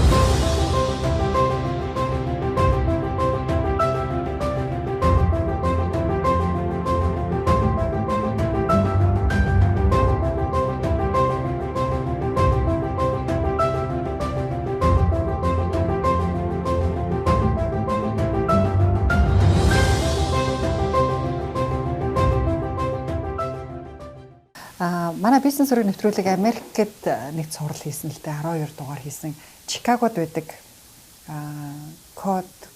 кодис нэрийг мартчихлаа. Ямар ч үсэн програм хөгжүүлдэг хардверийг бас хөгжүүлдэг юм том компани байдаг. Тэгээ Чикагогийнхаа сургуулийн програмуудыг хариуцдаг. Тэрнтэй бас холбогдож үзээгүй юу? Үзүүлэх зүгээр л юм байна да. Ойролцоо төрлийн бүтээгдэхүүн хөгжүүлж ийн л гэсэн үг баг. Тэднийг болохоор сургуулиудад програм нийлүүлэхгүй зүгээр юу яадаг. IT-г нь хариуцдаг байхгүй. Одоо нэг сургуульд нэг юм IT програмын инженер хэрэгтэй болдог штэ. Тухайн компьютерийг залгаж өгнө, мэйлийг нь холбож өгнө. Тэр үйлчилгээг нь бүгдийг нь хариуцдаг гэсэн. Тэгээд офисоосоо хяналтыг нь удирдаад за энэ хүүхэд өнөөдөр юу үзэж гин, үзэх даалгавраа үзэж гин үгүй юу? Эсвэл өөр үзэх ёсгүй насан туршидтыг үзээд байна уугүй юу гэдгийг нь хянаад блоклоод дэмжиж ингээд явдаг. Тийм үйлчлэл үзүүлдэг Монгол компаниудаг яг инженерүүд Монгол инженерүүд ажилладаг. Тэгвэл танай тэр нэвтрүүлэг үзье. Тэгмтэй холбогдож ирэхгүй. Олон жил болж байгаа. Нэлээ олон. Гэхдээ яг тухайн сургуулийнхаа л юм хийд юм байна тий. Олон сургуулиуд тий. Айгүй олон сургуулиудад, айгүй олон үйл хөдлөлийн компаниудын төрөлжөө явцсан. Маш олон хуулийн компаниудын тэр IT-г хариуцсан явдаг гэсэн. Програм талдаа өөрөөсөө бас бүтээгдэхүүнтэй болж байгаа. Бидрийг ярилцахад гэдэг чинь 2 жилийн гарны өмнө сая 1 сая дахь хэрэглэгчээ бүртгэлээ гэсэн байсан нөө клауд ороод нөө бонусыг нэгтгэсэн тийм систем хөгжүүлж илээ да. Тийм газартаа бас яриад холбогдвол. Тийм ээ. Тэнд сурж байгаа. Хоторсон байх л гайхчлаа өөрөөсөө. Тий би аль 2 гарч 3 жилийн өмнө ковидын өмнө л явж хийж байгаа тийм хөгжүүлэлт байсан. Одоо бүр дараагийнхаа шатнд гарч илээ байх та. Тэгэхээр тэр тал руугаа туршлагачсан байсан. За баярлалаа. За. Тэгэхээр одоо манай сургууль яг танахтай ижил төрлийн бүтээгдэхүүн байна уу? Манай зах зээлд. Одоо манай намайг анхыг явж хахтал хинч байдаг гэсэн л одоо бол хэд хэд гараад ирсэн. Гэхдээ яг манайх шиг ийм бүрэн ийм систем бол байхгүй. Нэг ийм тест хэсгийн ч юм уу яг сургууль удирдлага хэсгийн ч юм уу эсвэл яг нөгөө хичээл заах хэсгийн ч юм уу хэсгээр анх шиг бүр ингээд том цогцоор нь хийж. Сая Туркээс хөрөнгө оруулалт татсан тийм ээ. Тэрийг одоо Туркийн хөрөнгө оруулалтын компани нэлээд танайд компанийг судлаад зах зээлийн боломж орон зайг судалж ижил хөрөнгө оруулалт хийж байгаа бах. Ямар давуу талыг нь үнэлээд боломжийг нь үнэлж хэдийн хэмжээний хөрөнгө оруулалт хийсэн бэ? $2 сая бүтээгдэхүүн харуулсан баг. Тэгээд эн чинь тэгэл бараг л хөрөнгө оруулалтаа $2 сая бүтээгдэхүүн энэ оны 8-аас 9 сарын хооронд одоо бид нар яг нөгөө prepare time хийгээ явж байгаа. Тэгээд бас ерөнхийдөө бол нөгөө нэг төрлийн бүтээгдэхүүн юм уу? Олон нөгөө дагалдах хэрэгсэл үү? Бүх төрлийн бүтээгдэхүүн. Олон төрлийн бүтээгдэхүүн гэсэн. Тэгээд эхлэл брендийг яг Турк улсад ингээд яг одоо худалдаа алан борлуулах. Тэгээд эхний худалдаа авалтыг бид нар анхны байдлаар нийлүүлэх замаар ингээд амжилттай хэрэгжсэн баг. Тэгээд энэ их сонирн болсон. Хөрөнгө оруулалтын чуулга уулзах зохион байгуулъя гээд тэгээд бид нар ингээд Туркэд ер нь яг өөрсдөө гараар авчихсан. Турк бол одоо манай Төв аймаг шиг л хамтсан байна шүү дээ. Нэг ингээд те маркетингийн дарга барьлаа. Тэгээд 150 орчим хүн ирсэн. Тэгээд ингээд нээлттэй ингээд маш сайхан болсон. Тэгэхээр Монголдо харин энийг хийсэн ч харин тор болсон баг. Яагаад? Бас ингээд хөрөнгө оруулалтын процессыг ингэж одоо юу хин те хөрөнгө оруулалт гэдэг чинь манай хуулийн ам зохицуул жоохон өөр өгдөг юм шиг байгаа. Та ч одоо айгүй олон саналга авч байна. Одоо хөрөнгө оруулалтын тухай хууль гэтэл одоо айл дээр үеийн зохион байгуулалт. Одоо тэгтэл энэ технологи чинь жилийн дотор өөрчлөгдөж шүү дээ. Хөрөнгө оруулах хэлбэр бүтээгдэхүүн өөрчлөгдөж байна шүү дээ. Энэ хэсэгт нэг ийм асуулт асууч. Манай нэг брэнд асуулт байгаа. Номны агуулгач гэсэн яг энэ агуулгын хүрээнд хийсэн. Та гурийн эргэлтийн цэг болсон түүхүүд нь юу вэ? Ямар үйл явдал юу тохиолдоод амьдралдаа эргэлтийн цэг хийжсэн бэ? Энэ дээр миний хариулт жоохон тийм онцгой хариулт байгаа байхгүй. Тэгээ би жоохон болгоё гэж байна. Гү бодсон ч онцгой хариулъя. Тэр нь юу байсан бэхлээр 2017 онд яг энэ policy төв гэдэг байгууллагын сурвалж зөвлөх үйлчлэгээний зах зээл рүү гаргаж ирэх шаардлага байсан. Тэгээд хүмүүсээ залхамжуулах мөнгө байхгүй. Тэгээд би тухайд чинь Grand Mark 2 гэдэг машин ундаг.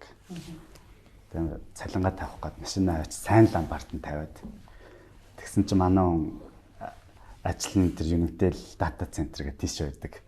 Тэгээд ажилдаа явах гэдэг машин ачаа гэдэг машин өвдөрсөн засвар тавиачаад өгцөн. Тэгсэн яг ясам дээр тэр нь сайн ламбарт нэг гараж тааж байгаа байхгүй. Тэгээ ингээд яг энэ үе ингээд нааг бүр ингээд яг би яаж ажиллах ёстой юм бол гэдэг ингээл яг өдөр хоног арах цагаал нэг хүмүүсийн цалин ингээл дахиад шижирвтээр үнд ярьцлагын үнд бас гадаа яриа зогсчихсон тий.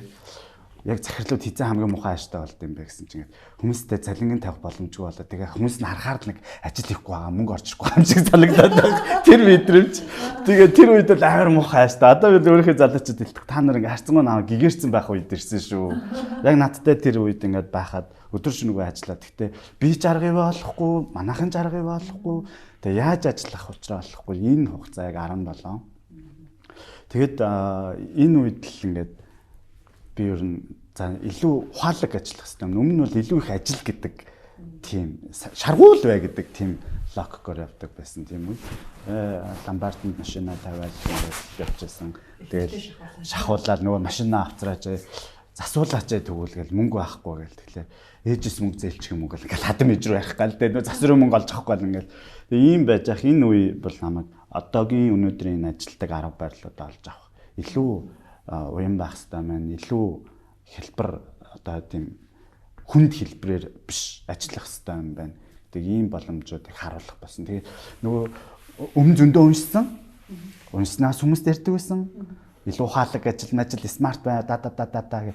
Тэгээ нөгөө ухаарж ойлгох боломжгүй зүйлийг зовжож ойлгох сонголт үлдээ шүү гэдэг. Яг тийм тэр л хугацаа 2017 он байлаа. Тэрнээс хойш бол ингээд ковидын нөхцөл байдалч манайхыг зогсоосонгүй энэ 2-3 жил карантинлахад бүх ингээд салбарт хэцүү байлахад манай харин ч бүр өсөлттэй, харин ч бүр сайн, харин ч илүү их завгүй, бүр дараагийн одоо илүү дахиад бүр яаж супер смарт ажиллах уу гэдэг тэр нөхцөл байдал дээр бид нарыг хавцарсан.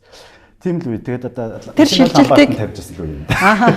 Тэр шилжилтийг тэгээд бизнес модельөө өөрчилсөн үү? Ер нь зүгээр ажлын арга барилаа өөрчилсөн. Арга барилаа л өөрчлөх. Ер нь учиргүй одоо хүртэл нэг учиргүй амар бизнес модель зохицуулдаг ч бодлоо яриад өгөхгүй. Юуг яаж зарах уу гэдэг дээр жоохон анхаарах шаардлагууд үүснэ л үүссэн. Тэгэхээр өөр айгүй би хард хэлбэрээр л ажиллаад сэтгэл зүтгүүлээлсэн л тийм л он цаг хугацаасан бил. Нэг дон гэд нэг төгжөө молтордог. Тэгэхдээ тэр нь хизээ яаж молтордгийг хүмүүс суугаад тэр үстэй хизээ ч хэл мэдэхгүй юм байлаа. Чинь тухайн цаг үедээ тухайн үндээ ямар ч моментээр илэрч болно. Яаж ч магадгүй тий. Тэгээд яг тэр шахуулж авах үе одоо гэр бүлийнхээ хүнд бээр та хоёлаа ингээд урагжуулсан гомон гэж байдаг шүү дээ. Тийм гомон хүртэл авах гээд ингээ мөнгө болцсон ээж рүү ярих уу хаашаа ярих уу гэд ингээ байжсэн үе. Тэгтэл нэг гой захирал тэгэл бага хүмүүстэй цалин тавих хүртэл ийм л ажилласан. Тийм л үе. Тэгээ тэр үе Тэгээ одоо би өөрийнхөө залуучууд одоо ажиллаж байгаа залуучууд өмнө надтай яг тэр цаг хугацааг хамт туулж байсан залуучуудтай л дээ. Би та нарын хувьд жинхэнэ манлайлагч байж чадаагүй цаг хугацаа. Тэгээ бүгдээрнээс нөөцлөлт гуйж шүү гэж би бичтээ. Яагаад гэвэл тэд нар загнуулаад, бохимдаад, стресстэй, цалингүй, тэгтээ хамт тэр цаг хугацааг туулж одоо энэ байгаль үүдийг дайны байлгахад нөлөөс тийм залуучууд. Одоо хэдүүлээ вэ? Одоо бид нар үндсэн 11 ажилтан тэгээ гэрээт болон сурагч ашиг гэдэг ингээд датсан бол нэг 71 2 хүн. Дон гих үе юугаар ч илэрч болдог юм шүү бай тээ. Яа нэг ингээл байж гэдэг. Уншиж ажиллаж. За тэн дээр нэг юм байгаад байгаа. Миний үнэхээр нэг тийм тооцоолоогүй нэг юм гарч ирсэн. Тэр ярихлаар нэг хүнийг бүр ингээл дотоодоос ингээл үгүй ядаал явчихсан юм. Ингээд юм ерхий сайд байсан юм. Тэр хүн ингээд тухай тэдний амралтын газрыг манай сайтн дээр ингээд амралтын газрын туулгал руу бохироо асгаж энэ мэдээдсэн чи тэр үнэн зөв баталгаар өвдөлтсөн чи санхүүгийн харилцаа холбооны зохицуулах орноос манайхыг сайтыг хаагаад тэгээ сайт хаасан чи манайх нөгөө огт сурчлагдах боломжгүй болчихсон гот манай сургалт тухайн чинь сургалт явуулдаг онлайн дэлгүүр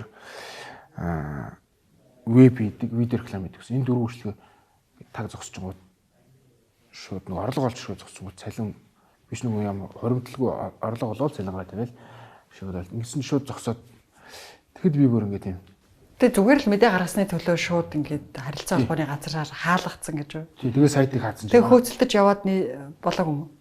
Тэгээд шүүхэд өгөөл шүүх нь баг 2-3 сард дахиад ялсан чинь шууд нэхгүй дараагийн шүүхтээ өгөөл тэгэл 3 шатны шүүх чинь жил болчихж байгаа юм. Тэг хооронд би одоо яах вэ гэдэг чи баг жилийн хугацаанд би баг шүн баг унтдаггүй шүү дээ ингээл зам дээргээл зогсож байна. Тэг лааш цэрэгээл үрэл.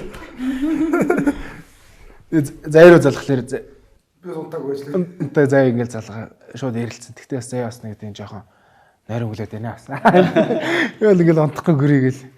Тэгж Юу яах вэ? Юу хийх вэ? Юу их хэвээр вэ? гэж чи нөгөө арайч бүдэ цуглуулж авсан хүний өдр хүмүүсээ сургаж мургаж авсан байгаа.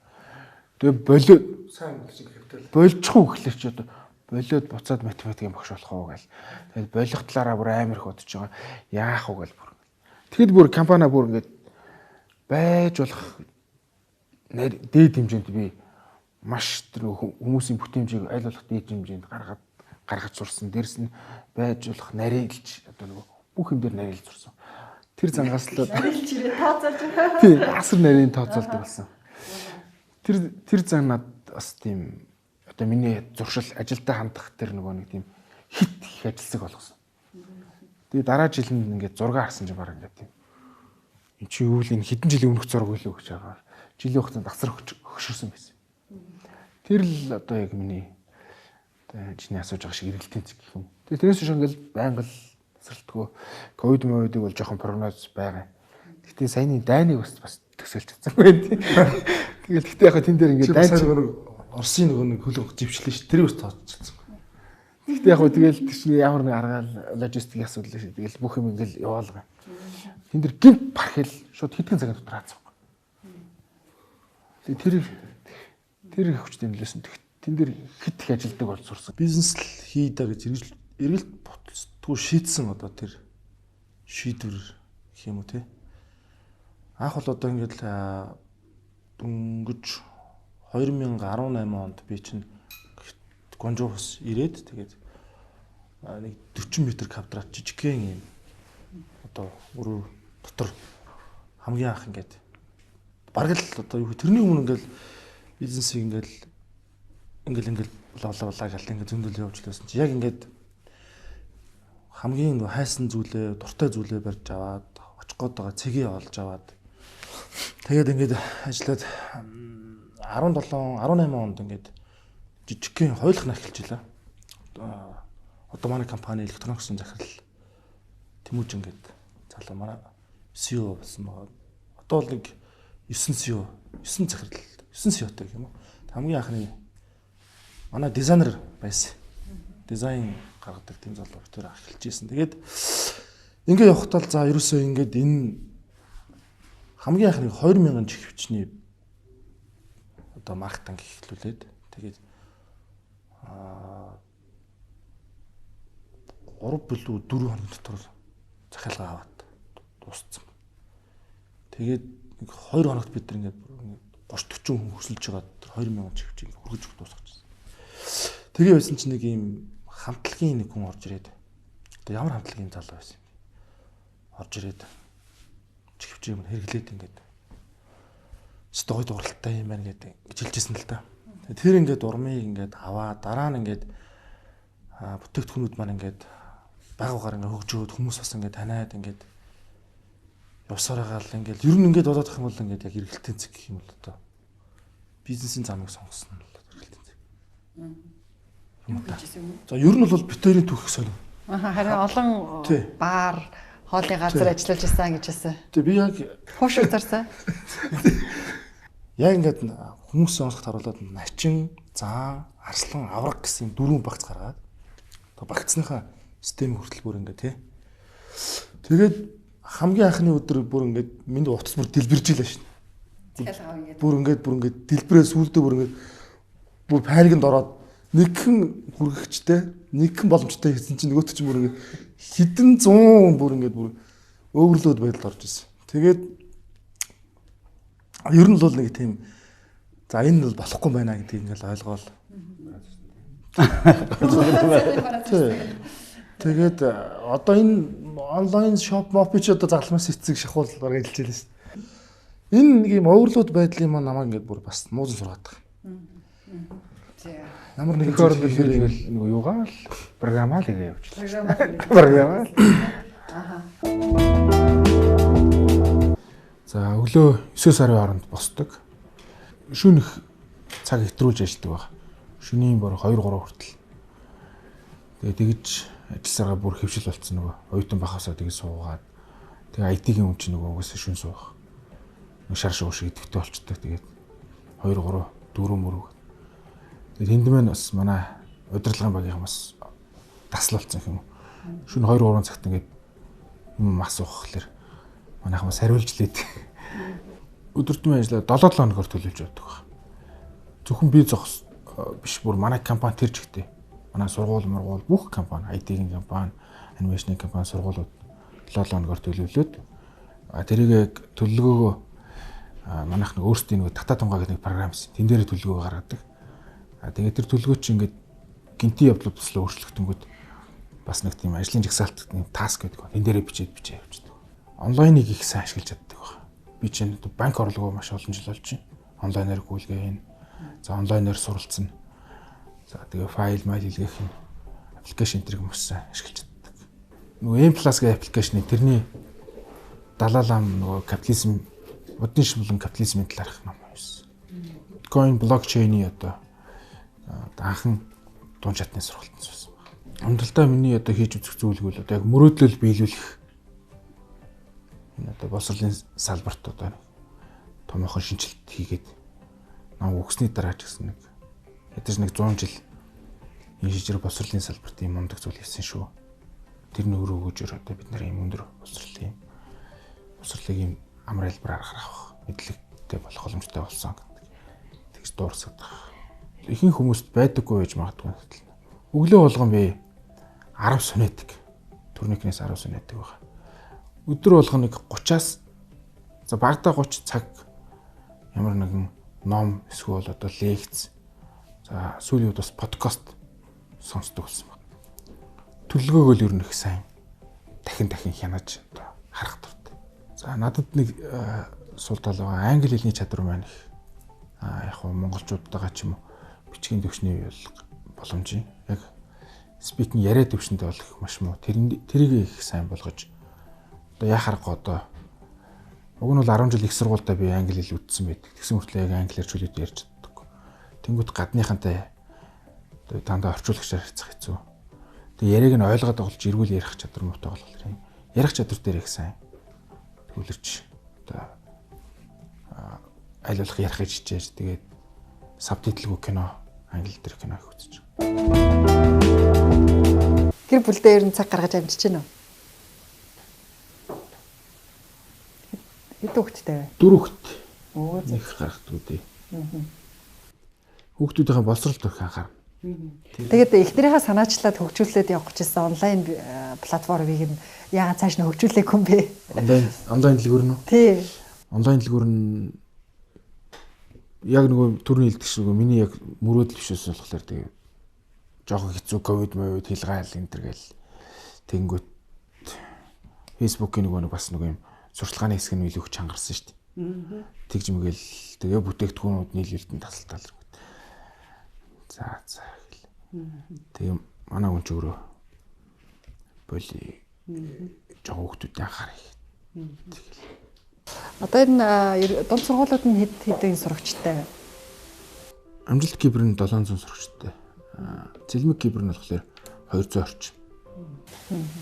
Тэгээд ч дээр нь боловсролын салбарын бизнес гэдэг чинь өөрөө нийгэмд үнэлж баршгүй их том хувь нэмэр оруулж байгаа салбар л да.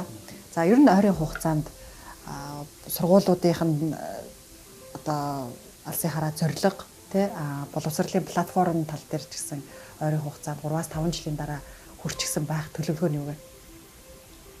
За платформ болохоор энэ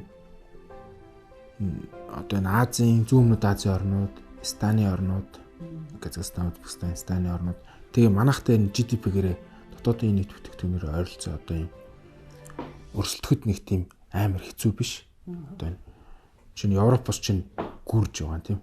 Тэгээ Африкийн орнууд ийм орнуудад энэ 3 жилийн хугацаанд бол тэнд бол хангалттай байр суурь олцсон байна. Тэгээд сургуулийнхаа салбарыг одоо яг програмаар нийлүүлсэн тэдгээр улсуудын сургуулиуд нийлүүлсэн ч байна бас тэдгээр улсуудад бас өөрийнхөө сургуулиудын салбарыг бас байгуулчихсан байна. Бас сургалтынхаа чанар програмаар ч гэсэн бас харьцангуй бүр одоо бол 3.0 бол тэр дараагийн вершн болсон. Одоо манайхыг одоо шүүмжлэх муулах одоо бүр нарийн шүүмжлэлтэй л юмнууд болно угаас тийм одоо ерөнхий юм шүүмжлэлүүд бол аль эзэн даваа гарцсан тийм хөгжүүлэлт нь бол маш сайн болцсон байна гэж бодож байна. За баярлалаа. Бидний урилгыг хүлээж авч бизнесийн талаар нарийн дэлгэрэнгүй нөө хаваа хуваалцаж сонирхолтой яриа өрнүүлсэн танд баярлалаа. Танд болон таны бизнес, компани үйл ажиллагаа, компани хамт олонд нь өндөр амжилт хүсье. Тэндээс тал нэр. Би чи эндээс жиг нөгөө бууз гаргасан.